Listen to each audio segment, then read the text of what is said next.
Neymar, Casemiro, Oscar ও Philippe Coutinho সহ ভাগ্য খুলছে 12 জন তারকা ফুটবলারের। ইতিমধ্যেই প্রকাশ হয়েছে কার্লো আনচেলত্তির অধীনে ব্রাজিলের পরবর্তী একাদশ, যেখানে রয়েছে অসংখ্য তারকা ফুটবলাররা।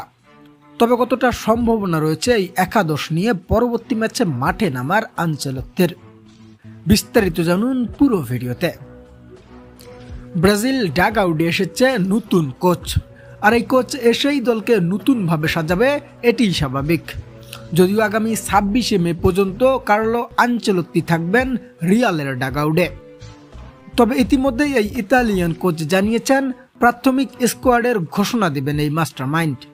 এরই প্রেক্ষিতে তার অধীনে ব্রাজিলের প্রাথমিক স্কোয়াডের এক প্রকার ঘোষণা দিয়েছেন এই কোচ।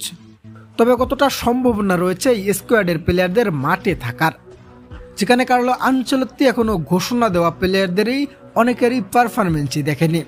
এছাড়াও এই ঘোষণার অধিকাংশ প্লেয়াররাই ছিল ফ্লেমেঙ্গোর, যাদেরকে চেনেনি না এই কোচ।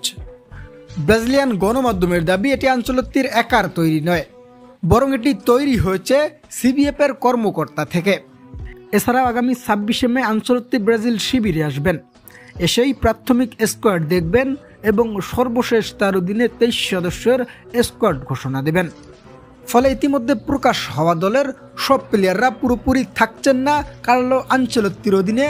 আগামী ম্যাচগুলোতে এটি চূড়ান্ত।